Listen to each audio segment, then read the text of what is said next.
Foxy Fashionista and I'm doing pop culture. I'm Christian and I'm doing business. I'm Tanita and I'm doing news stories. I'm Marisha and I'm doing sports. I'm Brittany and I'm your weather woman. And this is the Super African News. I'm Christian. And I'm Ashanti. And this is the Super African News. In recent times, the trouble continued for Egypt. They've been going through a tough revolution even after their leader Hosni Mubarak has resigned. Many men in the government have been charged with corruption. And as you may know, Libya, which was inspired by Egypt, has been going through their own revolution. At this point, it seems that nobody sees a future for Libya with Gaddafi leading it. The leaders of the United Nations all agree that Gaddafi must go.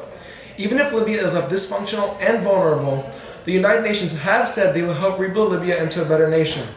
The determination to get rid of Gaddafi may have been reflected through the US jet bombings of Libyans even after the NATO agreed to take over. The US has said it was simply defensive missions. However, many rebels were killed in the process. I see. Now to our business specialist who's going to interview an economic advisor. Thank you. Thanks, Christian. I'm here with Economic Advisor. How you doing? Alright, got a couple questions for you. Alright, recently Japan has expressed interest in becoming partners with North Africa. Why do you think that now so many countries are choosing and wanting to become economical partners with us? Well, I had to say it's because we have a lot of untapped resources. We have an abundance of oil deposits and we have many natural resources that we haven't tapped into. So that would probably be why. And becoming partners with Japan would really benefit us a lot because they have advanced technology and their education system is really good. So it would really help us out. Alright, as you know, there's been some attacks in Libya. Yeah. It's been all over the news. What do you think? What effects have the outbursts there caused on our economy? Well, it caused our economy to drop like horribly. Like this is where our economy is, and this is where it is now. Like that's how badly they dropped it. And they've also caused a lot of protests and political unrest. So, all right.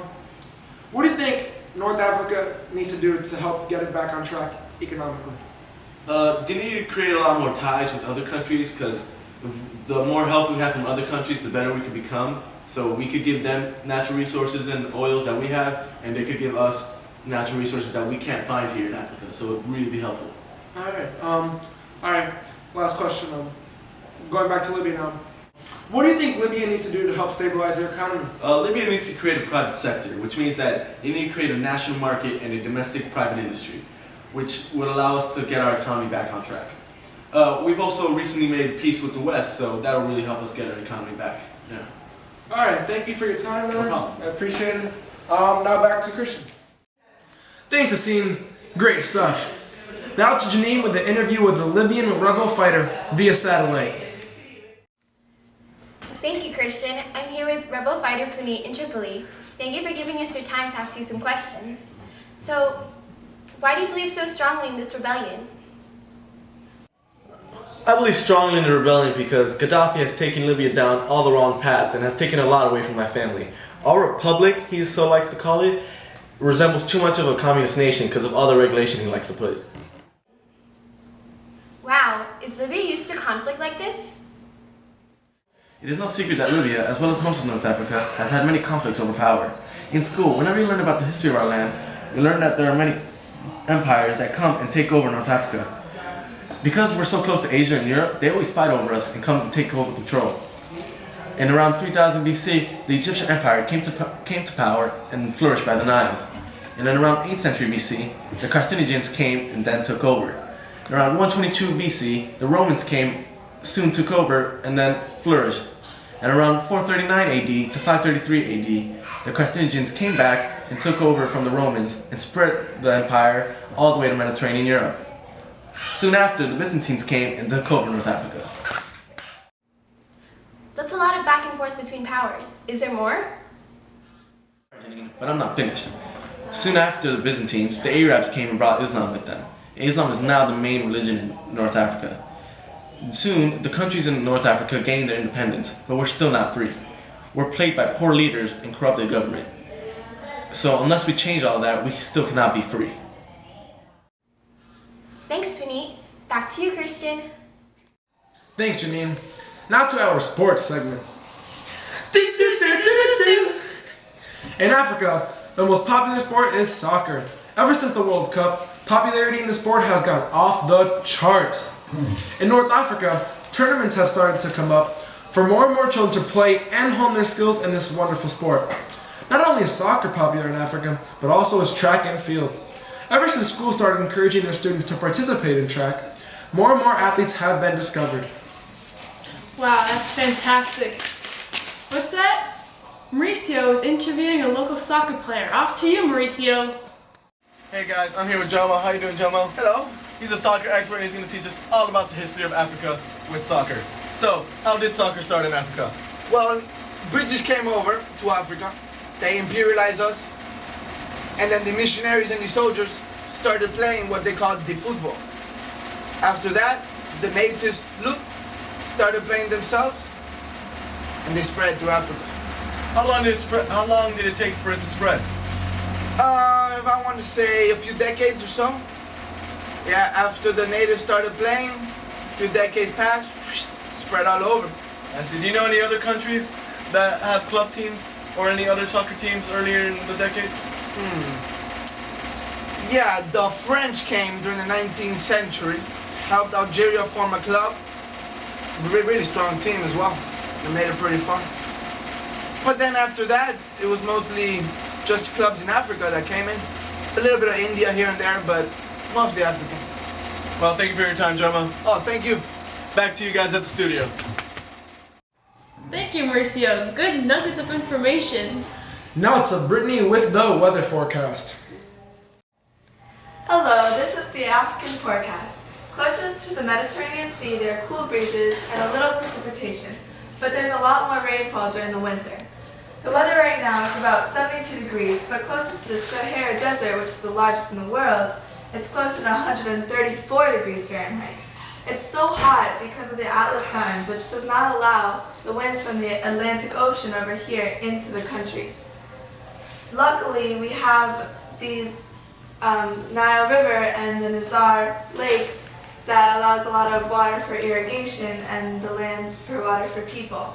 But another thing that makes it really, really warm is the area between the equator and the Tropic of Cancer. Let's go check it out at the Aswan Dam in the Nile River. Hello, we are here at the Aswan Dam in the Nile River, here for this huge celebration. Woo! Alright, so there are face painting, soccer, and art booths for children of all ages. Here is a constructor. Come on over here. Now, what's your name? I'm Bob.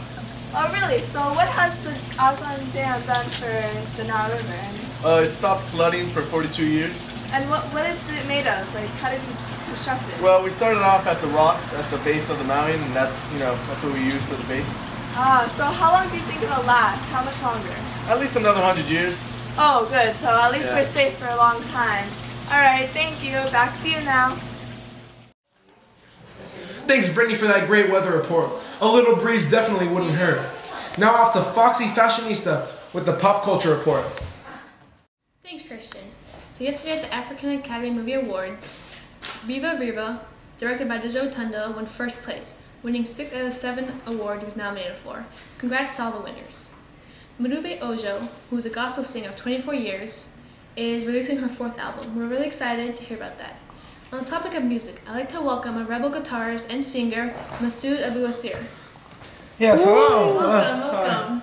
How you doing? Okay, so I hear last Saturday you were singing your songs 25 miles away from the front line fighting in Abuja. This is correct. Me and a couple dozen other rebels, we were all fighting there. All there. So your songs, like, what inspires you to write them? Like the one I've heard, This One Will Be Free. Well, I like to sing about the rebels fighting in the battlefield. That really inspires me. That's good. Have you always been fighting against Gandhi? Yes, I've been fighting right from the start. But recently I took a break because my wife, who's 5 months pregnant. But I'm not just fighting for democracy, I'm fighting for the rights to perform my songs. That's amazing. So I hear you're writing a new song right now. I am, actually. It's called We Are Coming, Obama's Coming. It's for Barack Obama, obviously.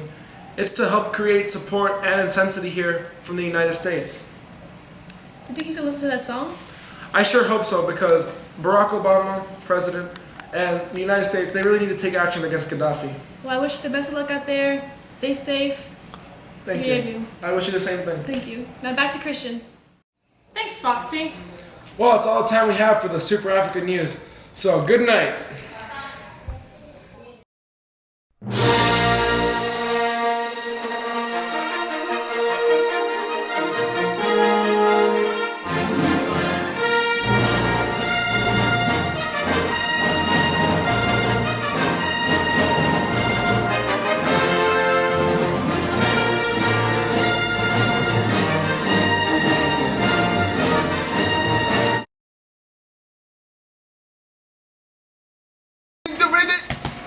They gave me the bread.